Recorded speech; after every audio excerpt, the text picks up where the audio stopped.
I almost laughed when the man who was still my roommate back then begged me to spend a weekend on his family's farm. Looking back now, that was the last normal moment before I stumbled into something I never saw coming. My name is Jimmy McKay. I'm 25 years old, and for the past 3 years I've worked as a delivery driver for a regional shipping company outside Columbus, Ohio. My weekdays usually start before sunrise, end after dark, and blur together in a steady rhythm of packages, apartment staircases, loading docks, and GPS directions. It isn't glamorous, but I like honest work.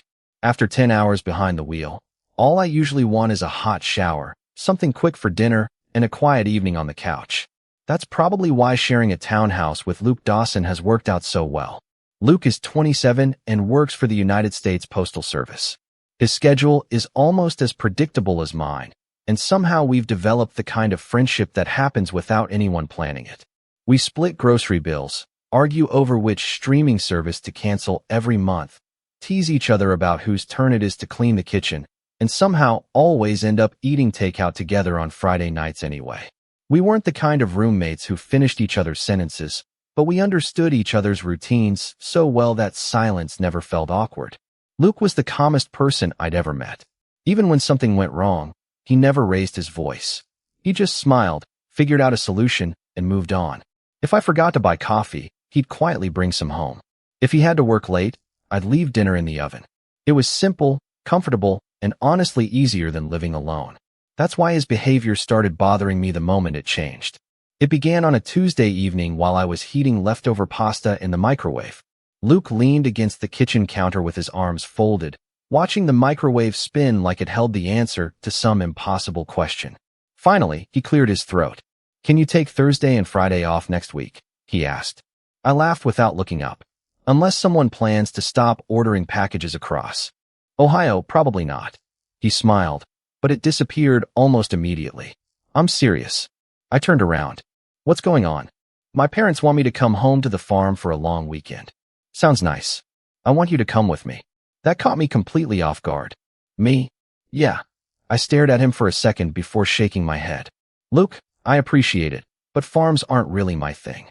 "It won't be like that." Famous last words. I started counting on my fingers. Feed chickens. Fix fences. Move hay. Chase escaped animals. Somehow end up covered in mud. Did I miss anything? For the first time that evening, he actually laughed. "You're making a lot of assumptions. I've seen enough movies." He stepped closer, suddenly looking far more serious than before. "Please, Jimmy, just this once." There was something different about the way he said it. Not dramatic, not desperate, just unusually sincere. I searched his face, waiting for the joke, but it never came. "What's the catch?" I asked. "There isn't one." "Then why do you need me there?" He hesitated just long enough for me to notice. "Because I'd really like you to come." That answer made even less sense. Over the next 24 hours, he brought it up several more times, always casually, always pretending it was not important, yet never letting the subject disappear. Every time I gave another excuse, he patiently answered it. I had work. He suggested leaving after my shift. I didn't own boots. His dad had extras. I didn't know anything about farm life. "You don't have to," he said. "Just come." By Thursday, I started wondering if something was wrong with his family, and he simply didn't want to tell me over dinner. Maybe someone was sick. Maybe they needed help selling the property. Maybe he just didn't want to go alone. Every explanation felt possible except the one he kept giving me. "I just want you there." Late Wednesday night, I came home after dropping off my last delivery and found Luke standing on the back patio, talking quietly on his phone. I wasn't trying to listen. I was only looking for my keys after realizing I'd left them in my jacket pocket. Before I could step inside, I heard him say one sentence that stopped me cold. "I just hope he doesn't leave before he sees everything." His voice was barely above a whisper. There was a pause while someone answered. Then he nodded once and quietly said, "I know. I'm trying." He turned around before I could move, and I quickly pretended to unlock the back door. He smiled like nothing had happened. I smiled back, but my mind had already started racing. Leave before he sees everything? Everything what? By Thursday morning, I had talked myself into believing I was overthinking everything. Maybe Luke had simply planned a relaxing weekend away from work. Maybe the mysterious phone call had nothing to do with me. After nearly 2 years of sharing the same house, I knew he was private about family matters. I threw a duffel bag into the back of his pickup, grabbed a travel mug of coffee, and climbed into the passenger seat. The drive lasted a little over 3 hours, carrying us farther away from crowded suburbs and warehouse districts than I had been in years. Office buildings slowly gave way to open fields, white fences, old red barns, and stretches of winding country roads lined with maple trees. Luke seemed unusually cheerful, pointing out places where he had ridden his bicycle as a kid or stopped for ice cream after Little League games. I listened, realizing I had never heard him talk this much about his childhood. Usually he answered questions with 1 or 2 sentences before changing the subject. Now he was telling stories that made him laugh before he even reached the punchline. It was nice to see, but something still felt slightly off. Every now and then I caught him glancing toward me with an expression I could not quite read. It was almost as if he was checking whether I was enjoying myself. Around noon, we turned onto a long gravel driveway bordered by rows of oak trees. At the end stood a large white farmhouse surrounded by neatly painted fences, flowering gardens, and several well-maintained barns. This was nothing like the rundown farm I had imagined. The place looked peaceful and carefully cared for. Before Luke had even parked, the front door opened. His mother hurried down the porch steps with the kind of smile that instantly made me feel welcome. His father followed close behind, wiping his hands on a shop towel before shaking mine with a firm grip. "So you are finally here," his mother said warmly. "We have been looking forward to meeting you." I smiled politely, assuming she meant she had heard about me from Luke. Then she added, "It feels like we already know you." For just a second, Luke's smile stiffened. He quickly picked up my bag and started talking about the weather before either of his parents could say anything else. That tiny interruption caught my attention far more than I expected. Why would he cut off such an ordinary conversation? Inside the house, the surprises kept coming. There was a cold bottle of the exact sparkling lemonade I always bought after work sitting in the refrigerator.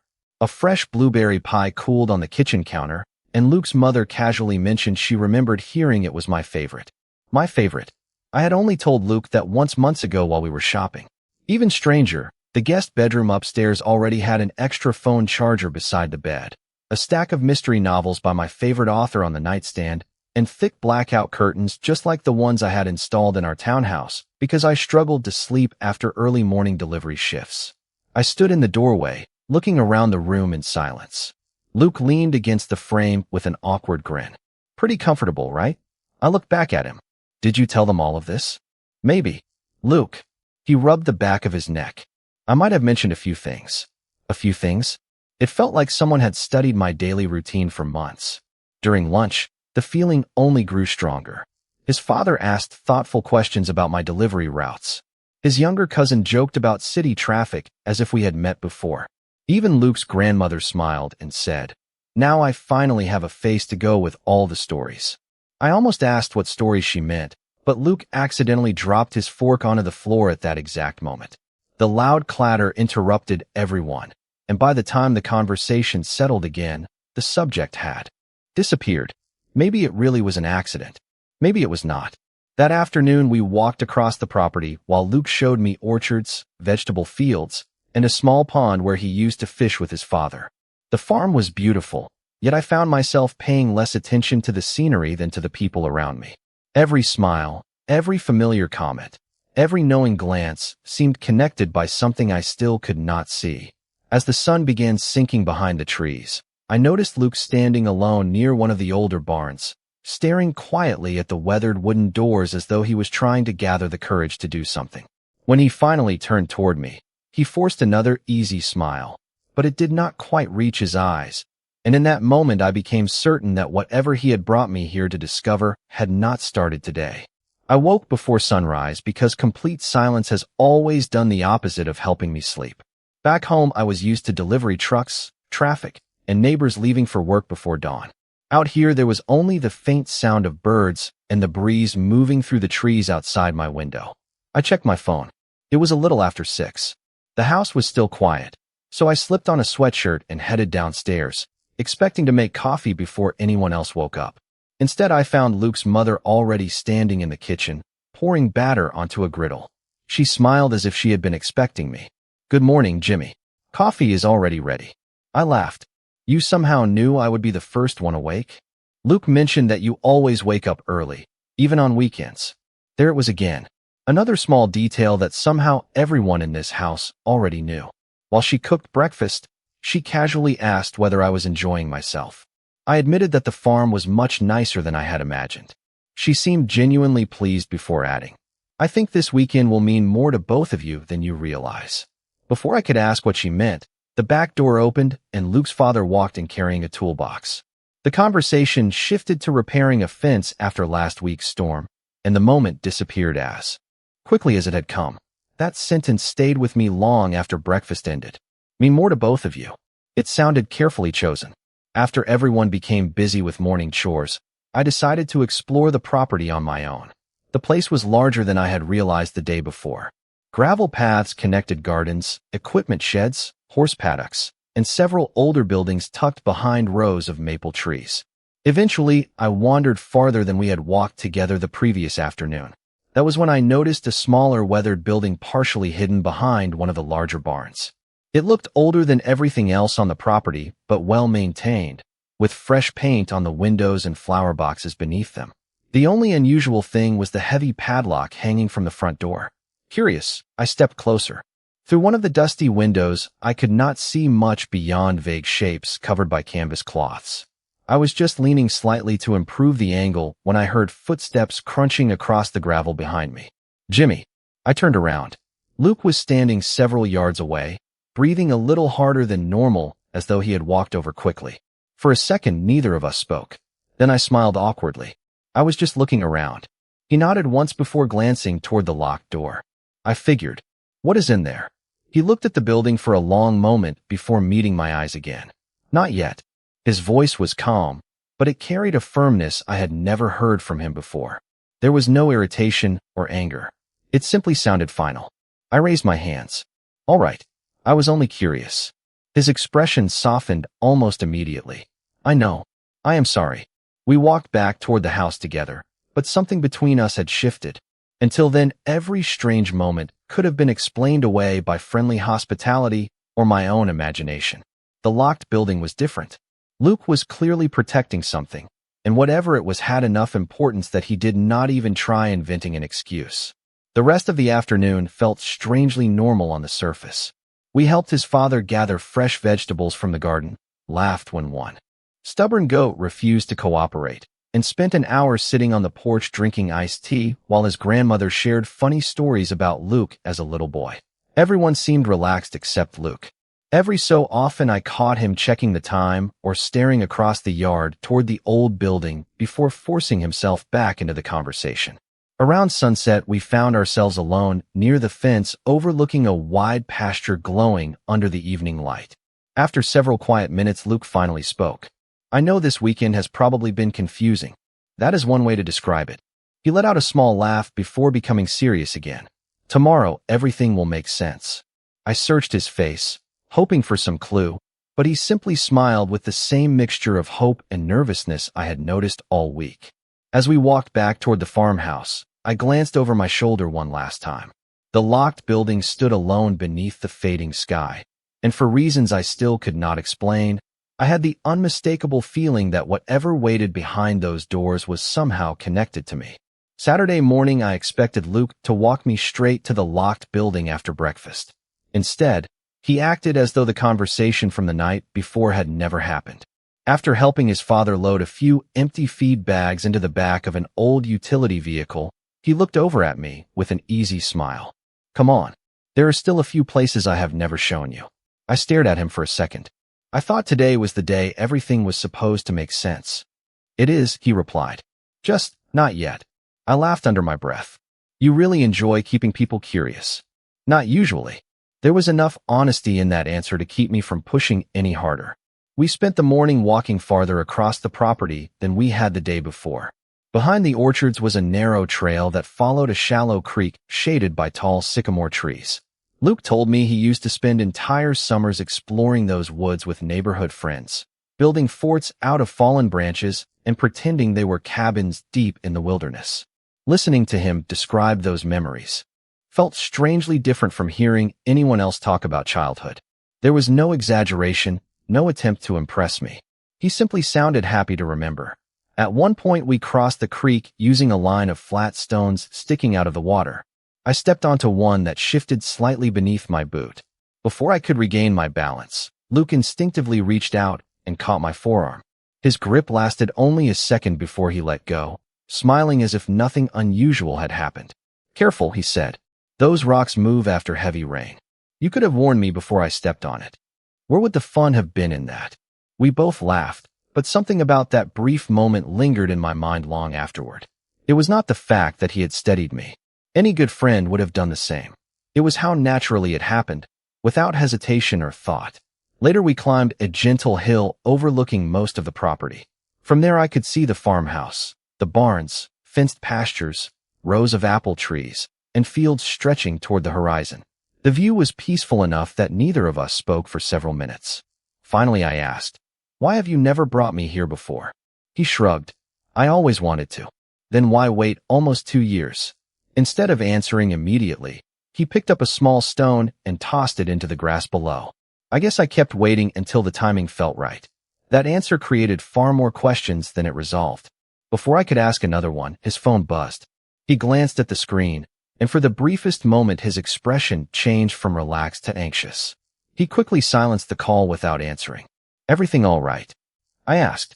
"Yeah." His reply came too quickly. "Just something that can wait." We headed back toward the house, but I could not shake the feeling that the call had something to do with whatever he had been hiding all weekend. That afternoon, his mother invited both of us into the kitchen to help prepare dinner. I had expected to spend the weekend avoiding farm chores, yet somehow chopping vegetables beside Luke while his parents traded old family stories felt surprisingly comfortable. His father teased Luke for burning pancakes when he was 12. His grandmother insisted he had always been terrible at keeping surprises because he smiled too much whenever he knew something other people did not. Everyone laughed except Luke, who turned slightly red before pretending to focus on slicing tomatoes. I looked over at him. "So you have always been bad at secrets?" He smiled without meeting my eyes. Apparently. The room filled with easy conversation again, but I noticed his mother quietly watching us from across the kitchen. When our eyes met, she gave me a gentle smile that seemed warmer than simple hospitality. It was almost as though she already understood something I had not even begun to realize. After dinner, the family gathered on the back porch to watch the sunset paint the fields in shades of orange and gold. Luke and I drifted away from the group and stood near the fence in comfortable silence. I finally admitted something I had been trying to ignore since arriving. This weekend does not feel like a vacation anymore. He looked toward the distant barns before answering softly. It was never supposed to. Then he turned toward the old building, standing quietly beyond the pasture. The porch lights behind us flickered on as evening settled over the farm, and without taking his eyes off the locked door, Luke quietly said, "Tomorrow morning, I will finally show you why I asked you to come." Sunday morning I woke before my alarm because I knew this was the morning Luke had been talking about since we arrived. The farmhouse was already coming to life downstairs, but neither of us lingered over breakfast. Conversation stayed light, almost intentionally ordinary. His father talked about the weather forecast. His grandmother asked whether I wanted another biscuit. Luke hardly touched his coffee. Every few minutes he glanced through the kitchen window toward the old building across the yard. Whatever was waiting inside mattered enough that even his family seemed careful not to mention it. After breakfast, he quietly picked up a small ring of keys from the counter and looked at me. "Ready?" I nodded before I could change my mind. We crossed the yard. Without saying much, the morning air felt cool, carrying the scent of fresh-cut grass and damp earth after overnight dew. As we walked, I realized nobody else had followed us. His parents remained on the porch, smiling but giving us privacy. That detail somehow made everything feel even more significant. When we reached the weathered building, Luke stopped in front of the old padlock. He took a slow breath, turning the key in his fingers instead of immediately unlocking the door. "I have imagined this moment 100 times," he admitted quietly. "Now that it is actually here, I am not sure where to begin." I looked at him, surprised by how nervous he sounded. "Luke, whatever this is, you can just tell me." He smiled faintly and shook his head. "No, you need to see it first." The lock clicked open. He pulled the heavy wooden door outward, stepped aside, and motioned for me to walk in ahead of him. At first my eyes needed a second to adjust from the bright morning sunlight. Then the room slowly came into focus, and every theory I had invented during the past 2 days disappeared instantly. There were no tractors, no tools, no old family equipment. The building had been transformed into something that looked less like a workshop and more like a carefully designed gallery. Fresh wood flooring covered the ground. Warm lights hung from exposed ceiling beams. Along every wall were framed photographs, neatly arranged shelves, maps, handwritten notes, ticket stubs, postcards, and dozens of small objects displayed with incredible care. I stepped forward without speaking. The first photograph showed Luke and me standing outside our townhouse on the day I moved in, both of us laughing because I had accidentally carried a box upside down and spilled kitchen utensils across the driveway. A neighbor had snapped the picture and texted it to Luke afterward, although I had completely forgotten it existed. Next to it hung a receipt from the little diner where we had eaten our first dinner as roommates.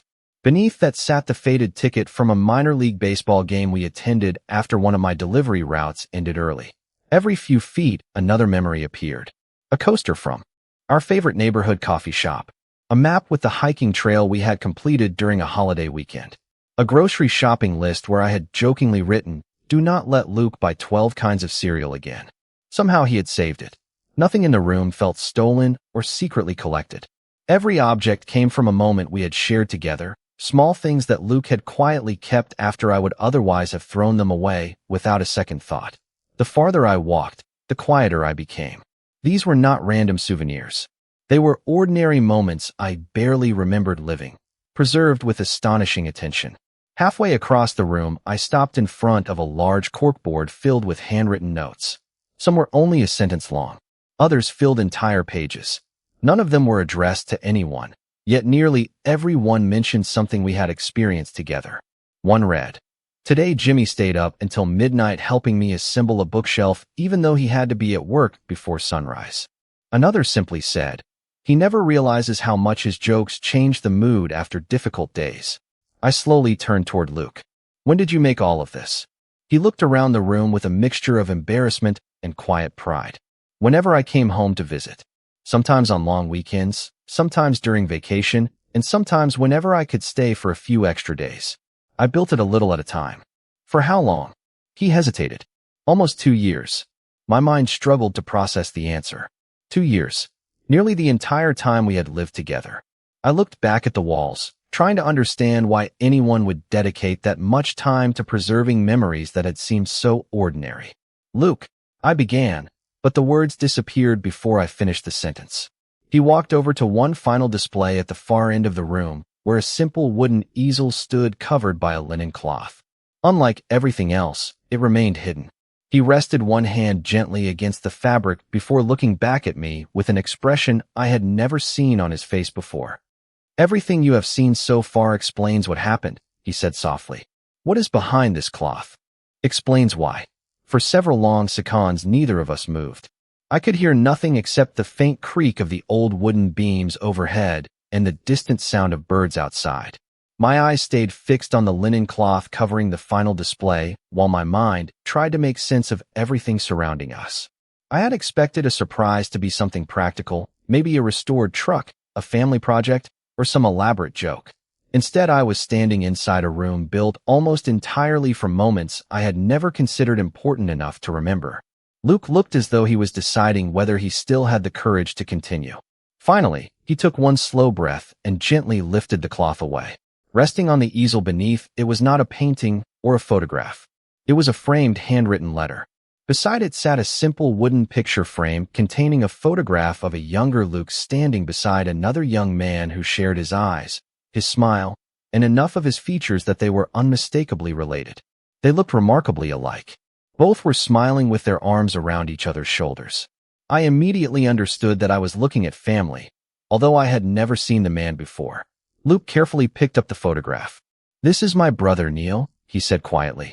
"He was 6 years older than me." I waited without interrupting. His voice remained steady, but every word carried the weight of someone revisiting memories he had not shared very often. When I was younger, he was the person I talked to about everything.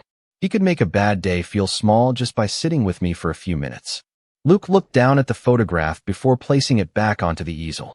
"A few years before you and I became roommates." He passed away after a long illness. He did not describe the illness or linger on painful details. He simply stated it as one difficult fact that had permanently changed his life. After that, I kept going to work every day because that was what everyone expected. I answered people's questions, smiled when I needed to, and came home to an apartment that felt quieter every week. I remembered something he had once said shortly after we met, that he had moved out of his previous place because he wanted a fresh start.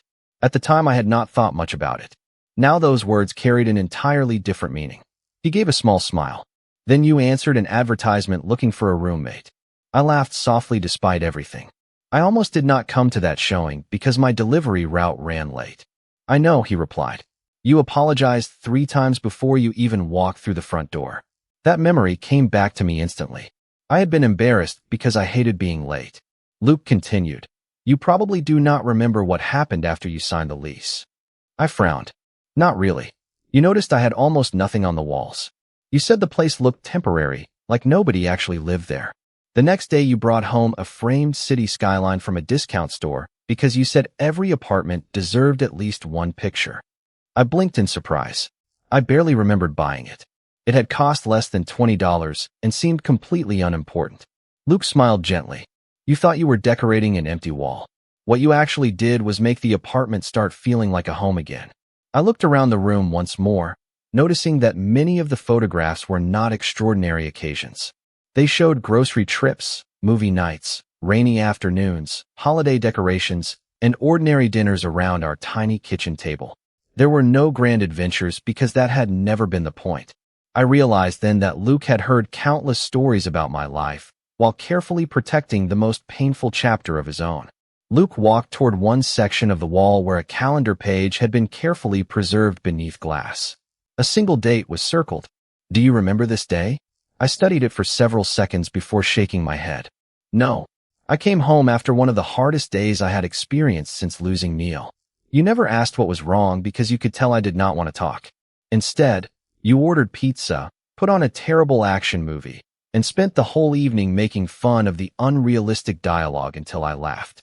He chuckled. Quietly. You probably forgot about it before the weekend was over. I felt an unexpected heaviness settle in my chest because he was right. I had completely forgotten. To me, it had been an ordinary Tuesday. To him, it had become something worth framing. He looked directly at me for the first time since we entered the room. You kept helping me rebuild a normal life without ever realizing you were doing it. I searched for something meaningful to say, but every sentence felt too small. Before I could answer, Luke reached into the inside pocket of his jacket and slowly unfolded another envelope that looked much newer than everything else displayed around us. Holding it carefully between his fingers, he said, There is one more truth I have not told you yet, and after you hear it, you may understand why bringing you here mattered so much. Luke held the envelope for several seconds before handing it to me instead of opening it himself. Read the first page, he said quietly. The rest explains the same truth in more detail. But this is the part one need you to understand now. My hands felt strangely unsteady as I unfolded the paper.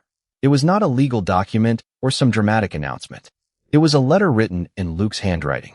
At the top, instead of a date, he had written only 2 words, if needed. I looked up at him. You wrote this. He nodded. Months ago. I lowered my eyes and began reading. The letter did not start with a confession or an explanation. Instead, it described small moments I recognized immediately. It mentioned the evening we argued over whose turn it was to buy laundry detergent before laughing because we had both forgotten. It mentioned the Sunday morning we spent assembling cheap bookshelves while listening to old rock songs. It mentioned the winter storm that knocked out our power when we sat in the living room wearing blankets and eating cereal because neither of us could cook anything. Every memory ended with the same quiet realization. Luke had noticed things I had never realized anyone was paying attention to. Halfway down the page, I reached a sentence that made me stop reading for a moment. The hardest part about healing was discovering that hope does not usually return all at once. Sometimes it arrives disguised as an ordinary person carrying grocery bags through your front door after work. I slowly looked back at him. He gave an embarrassed smile. Keep going. The next section explained why he had built the room. He was afraid that life moved too quickly, that ordinary days disappeared before people realized they had become important. He wanted one place where nothing meaningful would quietly vanish. Not because he was living in the past, but because he had learned how easily people forgot the moments that helped them become who they were. I folded the first page halfway closed. Luke, you could have just told me all of this. He shook his head. I tried more than once. I frowned. Every time I started talking, it sounded too big in my head. You would ask how my day went. Then we would end up talking about work or baseball or what movie to watch. Somehow the important conversation never happened. I could not argue with that because he was right. We had spent hundreds of evenings together, yet most of our conversations stayed comfortably on the surface. It had never occurred to me that something much deeper had been waiting underneath all that time. I looked around the room once again. So this was never really about surprising me. No, he answered softly. It was about finally being honest. He took a slow breath, and for once he did not look away. I fell in love with you, Jimmy. Not all at once, and not because you rescued me from anything. It happened through all those ordinary days we kept sharing. I built this room because I needed you to understand what those days became to me, even if you do not feel the same way. I could not answer immediately. Until that moment, I had been trying to place everything I felt into the safe, familiar shape of friendship. But standing there, surrounded by nearly 2 years of our shared life, I realized the possibility of losing Luke had frightened me for reasons I had never allowed myself to examine. I was not ready to call it love yet, but I could no longer pretend it was only friendship. Luke did not rush me. He simply waited, giving me the same quiet patience he always had. I searched for something meaningful to say, but every sentence felt too small. Finally, I managed a quiet, "Thank you for trusting me with the truth." I still could not imagine what I was supposed to do with everything I had just heard, but one question refused to leave my mind. For several moments, neither of us spoke. Sunlight streamed through the old windows, lighting the photographs one by one as clouds drifted outside. The room no longer felt mysterious. It felt deeply personal. Then I realized something that had been bothering me since the beginning of the trip. "Luke, why now?" His expression changed immediately. The nervousness returned, replacing the quiet relief that had settled over him only moments before. He leaned against one of the wooden workbenches before answering. "Because I thought I was running out of time." Those words landed with unexpected weight. Running out of time for what? He looked down briefly before meeting my eyes again. "About 6 weeks ago, I found out something by accident." My heartbeat quickened. Every possibility that flashed through my mind felt worse than the last. Was he leaving? Had something happened at work? Was there another family emergency he had hidden from me? Luke seemed to notice the concern spreading across my face because he quickly added, "It is not what you are thinking." He reached into the envelope again and pulled out a folded sheet of paper. It was not the employment offer itself, but a handwritten note containing the name of a logistics company, Atlantic Freight Solutions, in Raleigh, North Carolina. I recognized the company immediately.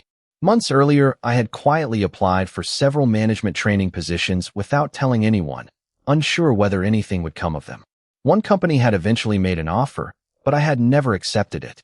I had also never mentioned it to Luke because I did not want to create unnecessary expectations while I was still deciding. Slowly, I looked back up at him. "How did you know about Raleigh?" He gave a tired smile. "About 6 weeks ago, you printed the offer on the printer in the living room and accidentally left the first page in the tray. I saw the company name, the words management training offer, and your name across the top. I did not read anything else.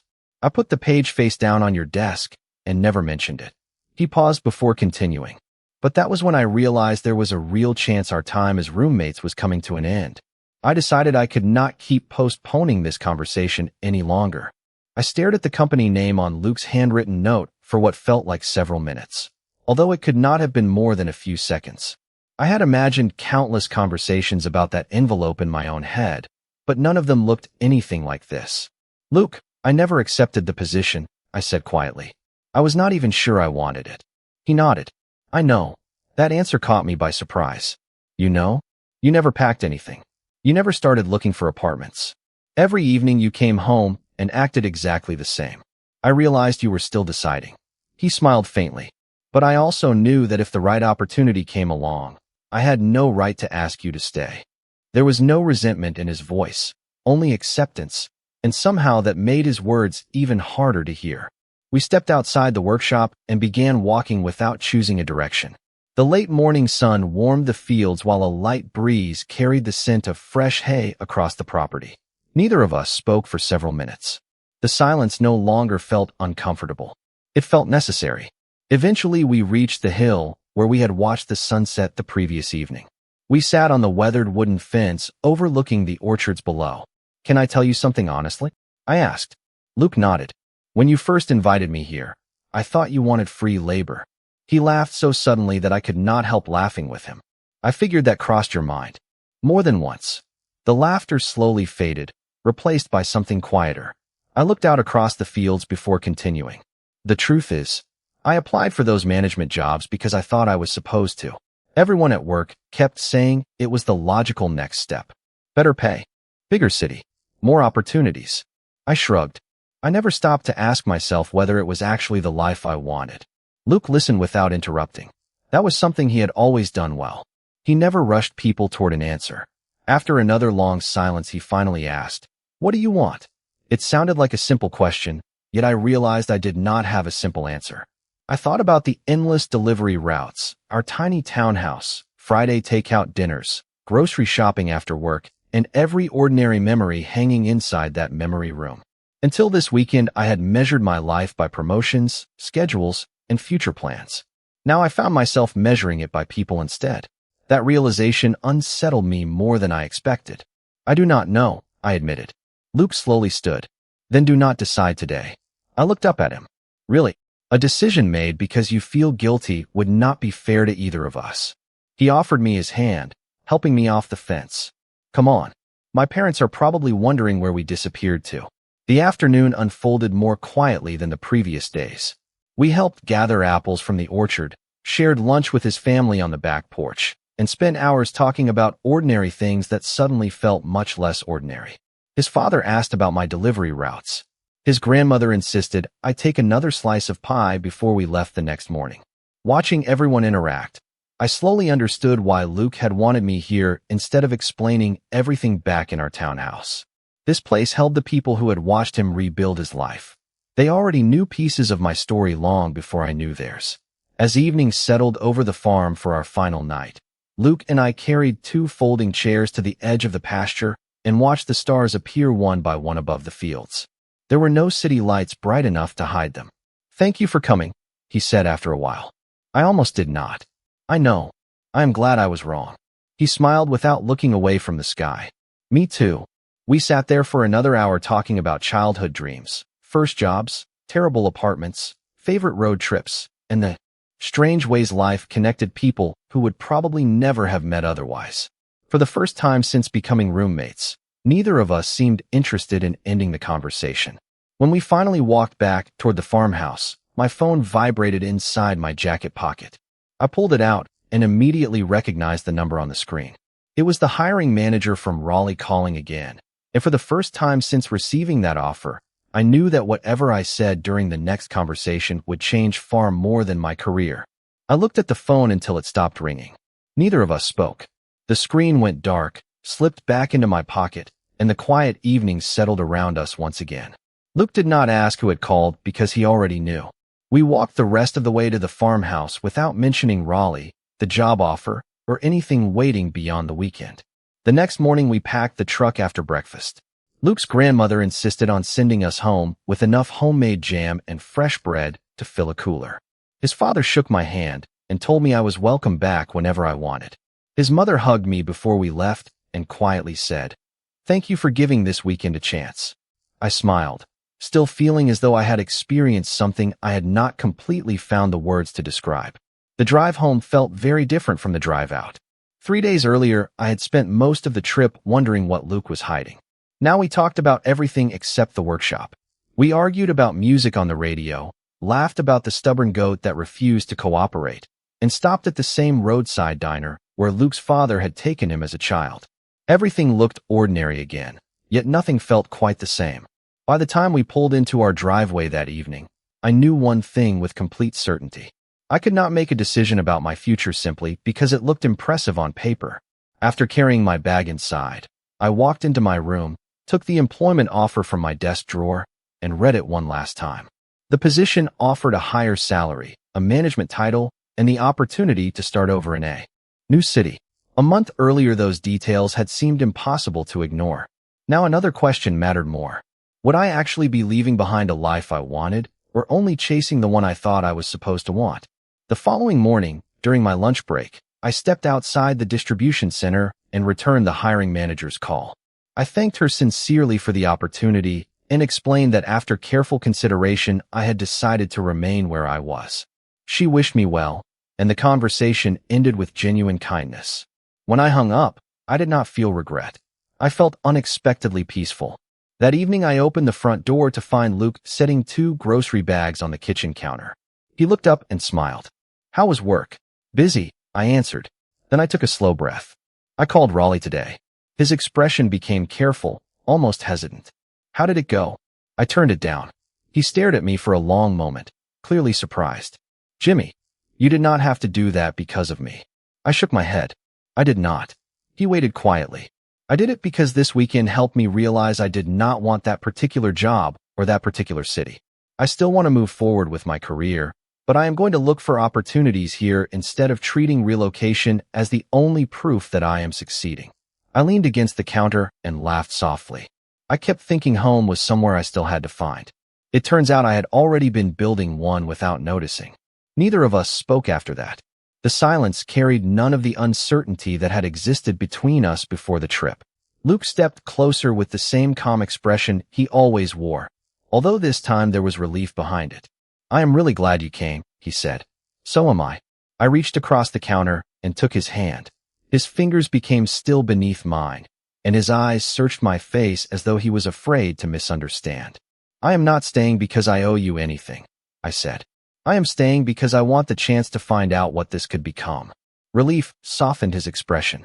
When he stepped closer, I met him halfway, and our first kiss was brief, careful, and unmistakably real. Over the following months, very little changed on the surface. I continued delivering packages across the city. Luke continued working for the postal service. Friday takeout dinners remained a tradition, although they slowly became dates instead of 2 roommates eating from separate containers on the couch. We still debated which movies to watch and whose turn it was to clean the kitchen, but we also learned how to be a couple without losing the friendship that had brought us together. We spoke more honestly, listened more carefully, and stopped postponing the conversations that mattered. About once every month, we drove back to the farm for the weekend. The memory room slowly grew as new photographs joined the older ones. This time, though, we added them together. The room no longer celebrated only memories from the past. It quietly made space for the life that was still unfolding. Looking back now, I understand that the greatest surprise waiting for me that weekend was never hidden behind a locked door. It was the realization that ordinary kindness can leave a deeper mark on someone's life than grand gestures ever could, and that sometimes the moments we barely notice become the ones another person remembers forever. Perhaps that is why the strongest relationships often begin as ordinary friendships, growing quietly into love before either person realizes what has changed. They are built one ordinary day at a time until, one day, you look back and realize those ordinary days became the foundation of a life you never expected. There are times when people spend years searching for dramatic turning points, while the moments that shape them arrive through simple conversations, shared meals, patient listening, and the quiet decision to keep showing up for one another. This story reminds us that gratitude is often hidden inside the smallest routines, and that taking the time to tell someone what they have meant to us can become a gift that changes both lives. Maybe the most meaningful surprises are not the ones carefully wrapped or dramatically revealed, but the ones that help us see familiar people with new eyes. If you found yourself in Jimmy's place, what decision do you think you would have made about your future? What part of this story stayed with you the most? And has someone ever changed your life through ordinary moments without even realizing it?